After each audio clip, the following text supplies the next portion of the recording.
But it's time now for the clash. And following an eventful week for Sir Keir Starmer at the Labour Party conference, in which he successfully pushed through changes to the rules by which Labour leaders are elected and shouted down hecklers in his epic 90-minute conference speech, has Sir Keir set Labour on a path to electoral victory? Well, to discuss this, I'm delighted to welcome former Mayor of London, Ken Livingstone, ex-Labour MP Stephen Pound, Kevin Marr, former Special Labour Advisor and Associate Editor of Labour Uncut, and Joe Twyman, co-founder and director of the public opinion consultancy Delta Poll. Ken, I'll start with you. Do you rate Keir Starmer? I really like Keir Starmer. I mean, I watched his hour-and-a-half speech, the longest speech I've ever watched in my life, and I didn't disagree with any of it. I mean, I wouldn't have bothered making all the constitutional changes he did, but I think he's coming over as a Prime Minister that could transform Britain for the better, and his focus is on making life better for ordinary people. No one can say that about this government. So you would take perhaps the sort of Blairite view, which is it's OK to be more centre ground as long as it achieves power? Well, no, I was never centre ground. I was always left-wing. But I think the defining issue here is at the next election it'll be, do people want Keir Starmer in Downing Street or do they want Boris to carry on? And when you look at the mess we're in our economy now, and the growing unemployment, all those things, I think Keir Starmer will come over. And if you said to me now, am I going to bet £1,000 on Labour winning? Yes, I would. Oh, my goodness, I'll have to get on paddypower.com. Well, I'm delighted to have Stephen Pound with us as well, former Labour MP. Hello, Stephen. Hello there, Mark. Can I just say, I don't want to upset you, but I thought that your monologue on the way in was extremely balanced. Now, I don't want to doom you for all time, but I thought that was extremely good. Took both, Are you trying to get me fired, Stephen? I want us to agree with my old friend Ken Livingstone. I mean, we are as one on this. But the key thing about the centre ground, Mark, is that the centre ground shifts. I mean, Ken actually moved the centre ground when he was Mayor of London, and the centre ground is different. So I think, without a doubt, what we now have in Keir is a serious politician for serious times.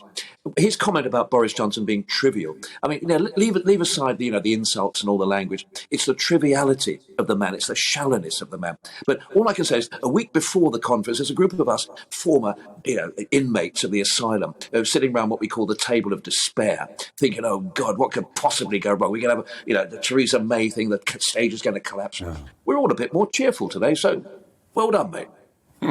Joe Twyman, co-founder and director of the public opinion consultancy Delta Poll. What do the public think of conference this year?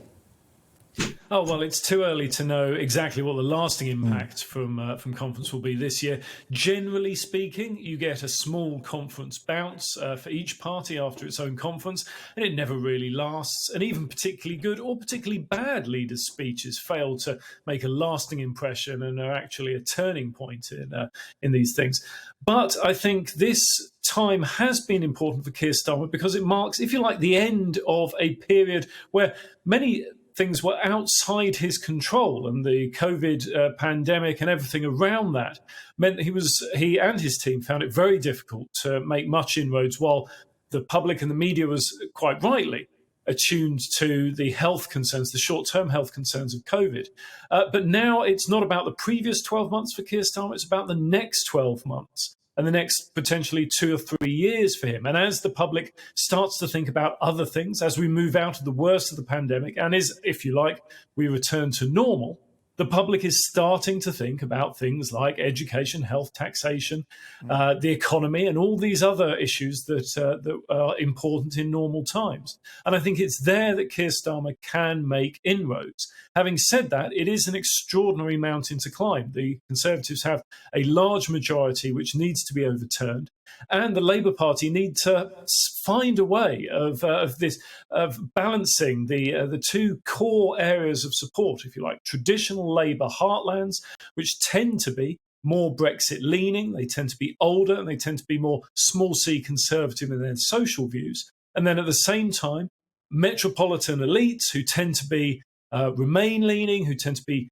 university educated and who tend to be younger. Balancing those two is difficult, but it's worth remembering in this entire conversation, of course, that Labour doesn't necessarily need to win a majority in order for Keir Starmer to end up in Downing Street. And in fact, I think that's very unlikely for as long as the SNP continue to dominate the 59 seats in Scotland. But they do need to prevent the Conservatives getting a majority. And if they can do that, I'm sure that through some sort of negotiations, discussions, and arm twisting, Keir Starmer could end up in Downing Street with a minority government.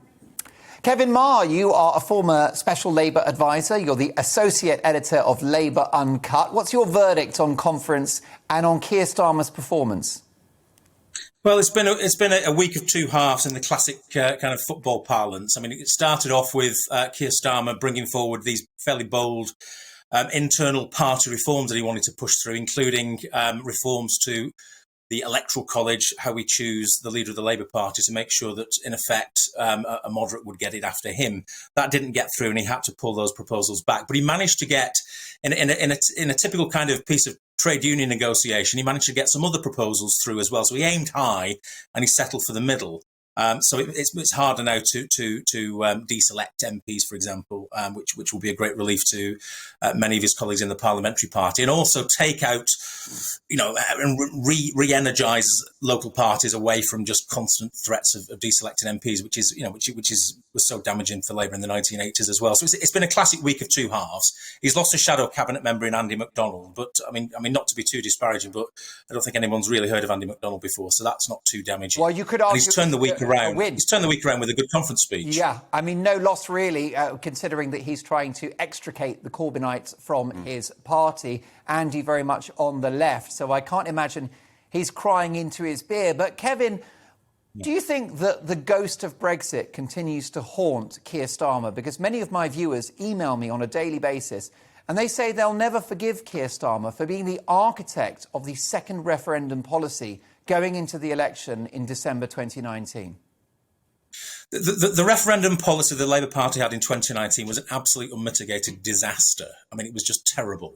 It was a terrible policy because, in a sense, what Labour got right in 2017 was that it promised to uphold Brexit. Now, whether you're a Brexiteer or a Remainer or whatever, you've got to respect the mandate. The British public were very, very clear in June 2016. We want to leave the European Union, and anything that isn't that is throwing it back in their faces. And I think that's the seminal mistake that the Labour Party made.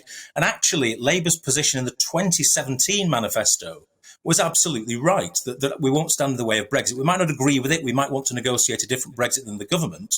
But fundamentally, the British public have made a decision and it's got to be upheld. Now, by 2019, after a lot of internal lobbying from people outside the Labour Party, often that wanted the Labour Party to be the champion of a second referendum, we ended up with a policy which was that a Labour government would go back to Europe, renegotiate the government's deal, bring that back, have a second referendum on the Labour government's new deal, but there would also be an option to remain. Now, the British public smelled a rat, and Labour voters smelled a rat as well, and it's done an enormous amount of damage that continues to resonate even to this day. Briefly, Kevin, should Keir Starmer have owned it and actually said in his speech, I apologise for trying to reverse Brexit? Because I think that might have been the beginning of a new relationship with those red wall constituents.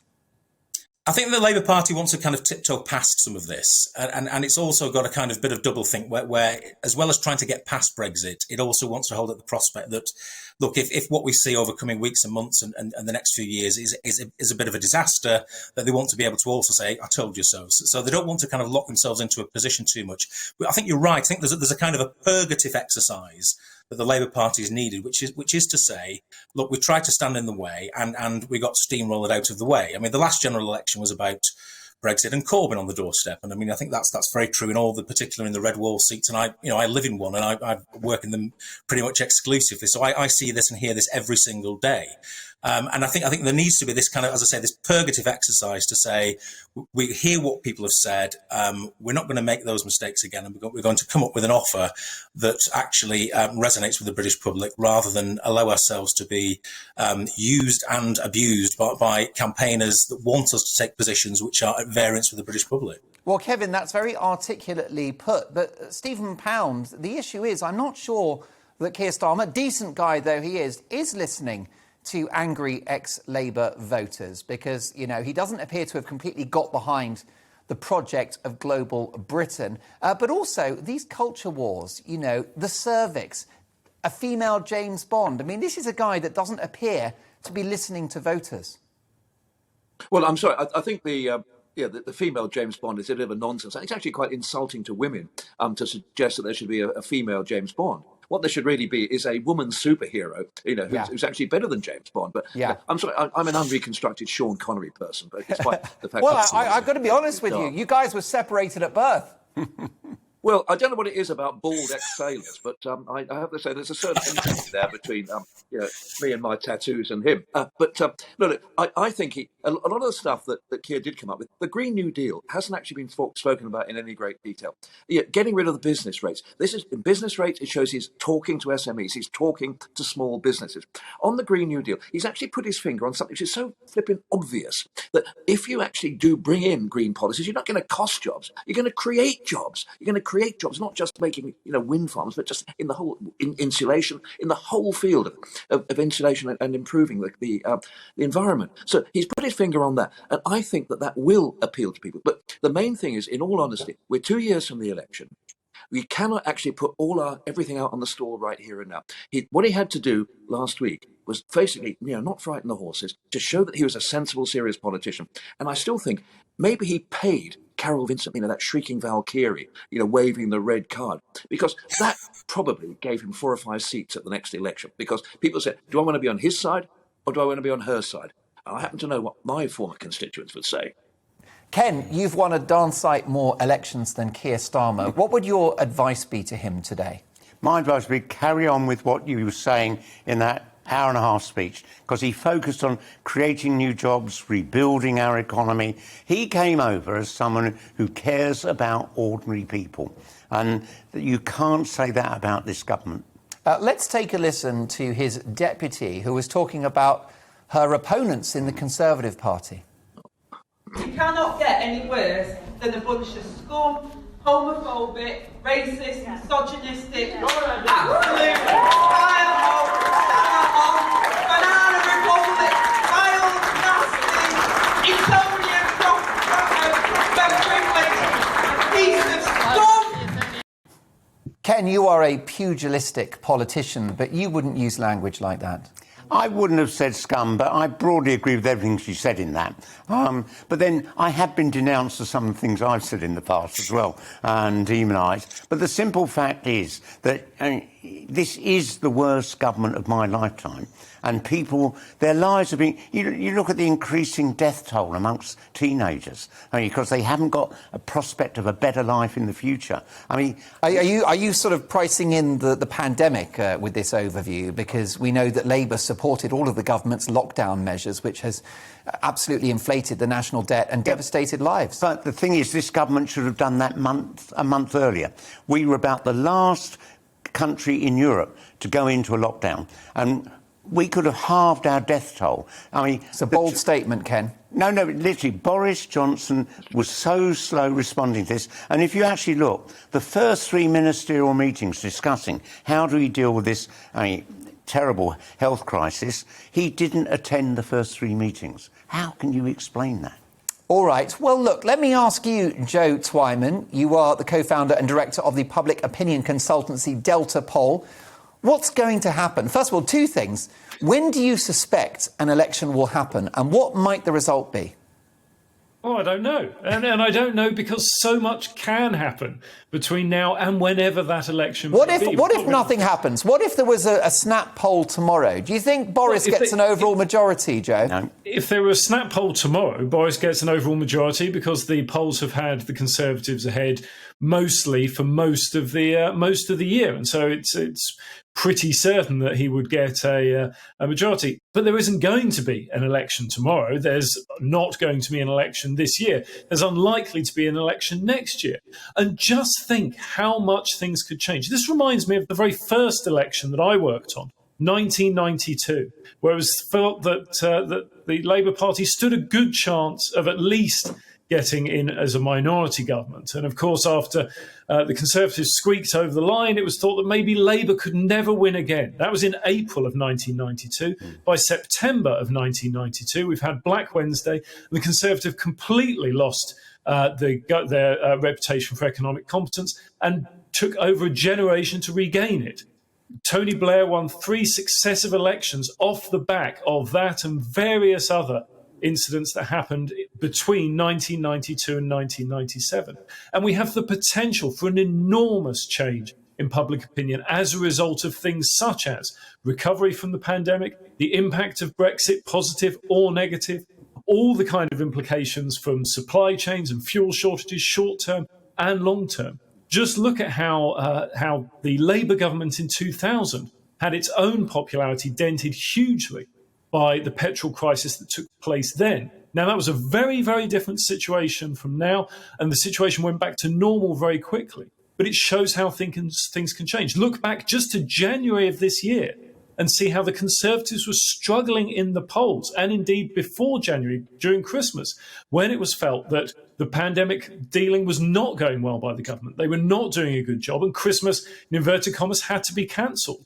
What happens if there's no turkey on people's tables this year and they can't drive to their relatives because there's no fuel at the petrol stations? I'm not suggesting it's going to happen, but I'm suggesting it could happen. And events such as that, of which there are many to come, tax rises included, could, and I do stress could, have a big impact on the polls. So it's impossible to say, because polls are only ever a snapshot of public opinion at this moment. It's impossible to say where things might go. And of course, final thoughts from our 3 Labour figures. First of all, Stephen Pound, final thoughts? Yeah, I think it's all to play for. We're in the game. And a couple of weeks ago, I don't think we were. I think we were sort of standing around, off the pitch. I think we're on the pitch now. We've got a good chance. We've also got a lot of very, very good people like Dan Jarvis, people like Lucy Powell, people who are actually going to be big, big hitters. And compared to, that shower at the, who are running us at the moment, I think we've actually got a good offer. But on the scum business, never forget that when Nye Bevan called the Tories lower than vermin, do you remember the Tories? None of you would actually. None of you, except maybe me and Ken, remember this. But the Tories came out with these little badges, blue vermin. And then if you recruited 100 people to the Tory party, you were a vile vermin. And Margaret Thatcher, as a young organiser, was one of the people behind it. The Tories actually gained nearly 100,000 members out of that. So I just think that we need to be a little bit careful with our language, which is why Keir was sensible, serious, sober, and, if I may say so, genuinely a Prime Minister in waiting. Ken Livingstone, briefly? I completely agree with that. I think that people look at Keir Starmer and they think, here's someone we can trust to manage our country. That's what he came into politics to do, not to be a celebrity like Boris Johnson. He came in to improve the lives of ordinary people. There we are. Well, final thoughts go to Kevin Marr, former Special Labour Advisor. Kevin, what's going to happen and when? Well, we've got 3 things to just. It's a 13% swing, I think, that's needed to win the next general election, which is bigger than the swing Blair took in 1997 or Attlee in 1945. 124 seats that Labour's got to win to get a majority of 1. This is a very, very tough gig for Keir Starmer. It's a very, very hard job at a very, very hard time. But I think as Joe has just pointed out, there's so many variables between now and the likely general election. But I think we're also waiting to see when that boundary commission lands as well, because that will give the Conservatives a bit of a boost as well. So Keir Starmer's cards are not good. He's inherited a pretty duff set of cards. He's playing them better than perhaps many people expected. But let's see how the next 18 months go.